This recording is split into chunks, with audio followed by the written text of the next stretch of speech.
Well, for more on all of this, we're joined by Badr Al-Madi. He's a professor of political sociology at the German Jordanian University. Do you agree then with what my colleague Mohammed Al-Qasim was saying there, that we could be quite close to a deal, but the main obstacle is Benjamin Netanyahu himself? Yeah, absolutely. I agree with him. It seems that there is a lot of efforts has been paid by United States of America, Qatar, Egypt in this regard. But please remember, and I would like also the audience to remember that Netanyahu, he is putting obstacles. He always try to hinder this deal from being in the table and to be done. Netanyahu has a lot of special agenda, special interest in this war, and absolutely this special agenda, it will not lead to more ceasefire. It will not to lead to a peaceful process, but it will lead for more complication from Netanyahu himself. The Israelis have repeatedly accused Hamas of being quite inflexible in these negotiations.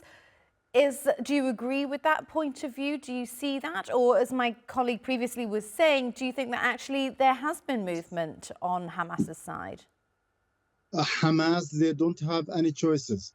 Actually, they did what they can do in front of their actually people and in front of their supporters. So they have nothing to actually offer to the Israeli more than what they agreed with approval from Qatar and Egypt, and also approving from the Americans. Hamas can't do more than that. Hamas, they want also to keep their reputation and keep their promises for their people. So the Israeli, they have to accept actually what Hamas is agreeing and approve in the last talks in Cairo, because Hamas can't actually to say, yes, I'm surrounded and that's it. I can do nothing more than that. No, Hamas, I think they are in a good position right now, but my fear that United States of America also, it will blame Hamas for any failure of these negotiations. And absolutely, when we talk about Hamas, we talk about the Middle East, absolutely, we talk about the weaker chain, actually, and they can blame them in any time, and they can accuse them in any time that they are hindering and preventing actually from the deal to be done. So where do you see this going then? You said we're close, but still the Israeli Prime Minister is putting up these obstacles. We have the CIA chief flying in an unannounced, unscheduled visit. Where do you see things going in the next few days?